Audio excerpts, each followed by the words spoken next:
तर हॅलो, हाय, नमस्कार. मी तुमची लाडकी प्रशिला. तर माझ्याकडून तुम्हा सर्वांना जय जिजाऊ, जय शिवराय, जय शंभूराजे. तर मला रस्त्यावर बघून तुम्हाला थोडाफार अंदाज आलाच असेल आणि इतके सारे वाहनं चाललेले. तर चला मी तुम्हाला पूर्ण म्हणजे मेन म्हणजे तुम्ही सगळा व्हिडिओ बघा आधी, मग तुम्हाला विषय कळेल काय झालेलं आहे, काय नाही. तर आमची बस ऑन द स्पॉट बंद पडली होती. बंद पडली होती म्हणजे 1-2 वेळा प्रॉब्लेम झालेला, बट फायनली बंद पडली. आणि मेन म्हणजे त्या कंडक्टर काकांना सगळेजण खूप बडबड करत होते, "तुम्हाला चेक करता येत नाही का? याव-त्याव." आणि एवढ्या ह्याच्यातून बघा एक माझी मस्त अशी एक सबस्क्रायबर नाही बोलता येणार, बट माझ्या बसमध्ये एक मुलगी होती आणि तिने पण रिस्पॉन्स दिलेला माझ्या ब्लॉगला.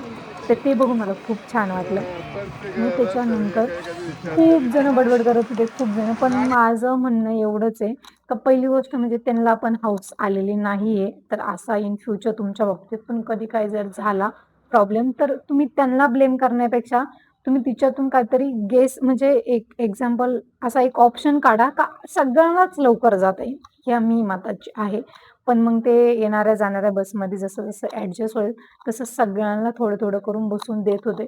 आणि मला काही जास्त घाई नव्हती. तर मग काय आपल्याला जाऊन काय कुठं काय तीर मारायचा नव्हता. ना आपल्यासोबत फॅमिली आहे, ना काय आपला एकटा जीव सदाशिव. त्याच्यामुळं आपण काय सगळ्यांना म्हटलं जाऊ द्या, जाऊ द्या नाही का. जागा होणार नाही कारण नसताना. तर मग मी मागच थांबलेली आणि ते गॅरेज पण नव्हतं ते अ, अ, वेगळंच काहीतरी होतं. तुम्हाला बघून हे कळलं असेल. मला एवढंच कळतं हा टँकर बनतोय. तर पाण्याचा किंवा दुधाचा वगैरे नाही का मला एवढं कळलं. मग मी बाहेर जास्त काही डोकं लावलं नाही. मी माझ्या सीटवर येऊन बसले. मग त्याच्यानंतर मग काय कारण गरम पण खूप होतं, पाऊस पण नव्हता पडत आणि किती टाईम लागेल असं काही बोलले नव्हते ते. बोलताना फक्त बोलले होते, की 10 मिनिट लागतील आणि ॲक्चुअलमध्ये 10 मिनिटातच ते काम होतं. आणि त्याच्यानंतर ते डायरेक्टली त्यांनी ना, काय बोलतात, जिथं प्रॉब्लेम होता ना, ते डायरेक्ट उखडून नेलं वेल्डिंग करायला. मग त्याच्यामुळं मग जास्त टाईम लागेल ते असं बोललेले. आणि भाई आम्ही बसमध्ये बसल्यानंतर आम्हाला ते बोलले, की म्हणजे ते बोलले नाही असं, बट आम्हाला असं वाटलं का प्रॉब्लेम सॉल्व्ह झालाय. कारण की मग तो मुलगा आलेला खालून, मग त्याने तर डायरेक्ट मशीन तर नेलंच काढून. पण मग बस चालू झाली तर आम्हाला असं वाटलं, भाई चला प्रॉब्लेम सॉल्व्ह झाला. पण प्रॉब्लेम काही सॉल्व्ह झालेला नव्हता. आणि मी खिडकीतून ह्या दादांचं शूट करत होते. मला एवढं कळलं हे फनी बोलतात त्याला एक्झाम बरोबर ना, फनी बोलतात. हे गोल-गोल काय हे तर काही कळलं नाही ना, हा टँकर एवढं मला कळलं. तर मग त्यांचं काम चालू होतं आणि मग काय मी या दादाला विचारत होते, "दादा प्रॉब्लेम काय झाला? प्रॉब्लेम काय झाला?" पण मला हे नंतर कळलं की प्रॉब्लेम सॉल्व्ह नाही झालेला आणि त्यांना पण माहीत नव्हतं काय झालं काय नाही. कारण हे गॅरेज नव्हतंच. हे आम्हाला नंतर कळलं. पण ठीक आहे, आम्ही एवढे काही हुशार नाही. आता बघा बस चालू झाली. माझा आनंद तुम्ही माझ्या फेसवर बघू शकतात. पण भाई ही बस चालू नव्हती झाली. फक्त रिव्हर्स घेऊन हे कंडक्टर दादा आहे आता, मी तुम्हाला नंतर दाखवणच. ते तिथं बस लावायची होती बट गेअरच पडत नव्हते. गेअर म्हणजे फर्स्ट गेअरच पडत नव्हता. त्याच्यामुळं काय माझा आनंदाचा चेहरा हा लगेच म्हणजे लगेच दुःखामध्ये गेलेला आहे. कारण की सिच्युएशन कधी पण कुणावर कशी येईल सांगता येणार नाही. आणि बिचारे जे कंडक्टर काका जे होते, ते खूप सपोर्टिव्ह होते आणि एक्झाम्पल म्हणजे मला सांगायचं असं आहे, की भाई ब्लेम अशा प्रॉब्लेममध्ये, अशा फेजमध्ये कधीच कोणाला ब्लेम नाही करायचं. कारण कधी कोणाच्या सोबत काय घडू शकतं हे कुणाला सांगता येणार नाही. आणि मेन म्हणजे काय बोलतात ना, कंडक्टर जरी असले तरी त्यांना गाडीमधलं खूप सारं नॉलेज असलं पाहिजे. कारण की आमच्या म्हणजे जी बसमध्ये जे ड्रायव्हर काका होते, आय थिंक ते न्यू ड्रायव्हर होते की काय माहीत नाही. पण जेवढं कंडक्टर काकांना जेवढं माहीत होतं ड्रायव्हिंगमधलं किंवा काय गाडीतलं, तेवढं त्यांना माहीत नव्हतं. त्याच्यामुळे ते पण खूप सपोर्ट करत होते. ते पण खूप सांगत होते. आणि त्याच्यानंतर मग काय, तुम्ही बघू शकता मागे ट्रॅफिक म्हणजे एवढं पण काही ट्रॅफिक झालेलं नाही, पण तरी पण नाही का ट्रॅफिक व्हायला पण सुरुवात झालेली आणि एवढे हॉर्न हॉर्न देत होते. पण ठीक आहे, काय आता प्रॉब्लेम झाला तर काय आपण काही करू शकत नाही.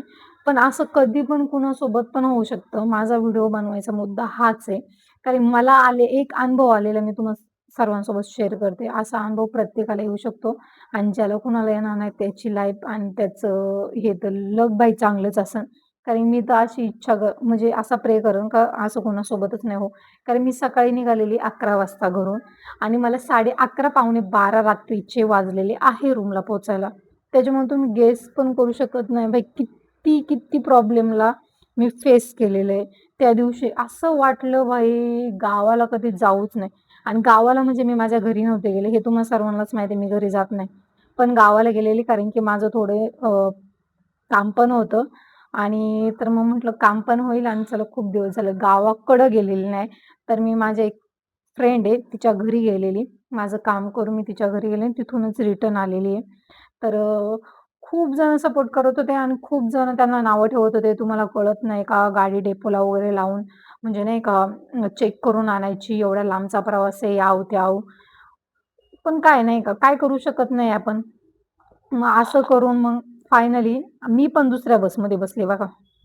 कारण की वेट करू शकत नाही. कारण मला आधीच स्टार्टिंगला जागा नाही भेटली, पण मला नंतर फायनली जागा भेटली आणि मग अशानंतर मग आम्ही एका हॉटेलला थांबलो आणि मी तिथे घेतलेला फ्राईड राईस. पण भाई त्या भाताला अजिबात चव नव्हती. बिलकुल पण चव नव्हती. मग असं करून फायनली माझं जेवण झालं. जेवण झाल्यानंतर मी थोडं बाहेर थांबले आणि भाई हॉटेलचं नाव काय होतं माहिती प्राईम हॉटेल. बिलकुल पण चव नव्हती. पण ते जाऊ द्या. पण इथलं लोकेशन खूप मस्त होतं आणि असं करून आम्ही फायनली बसमध्ये बसलो.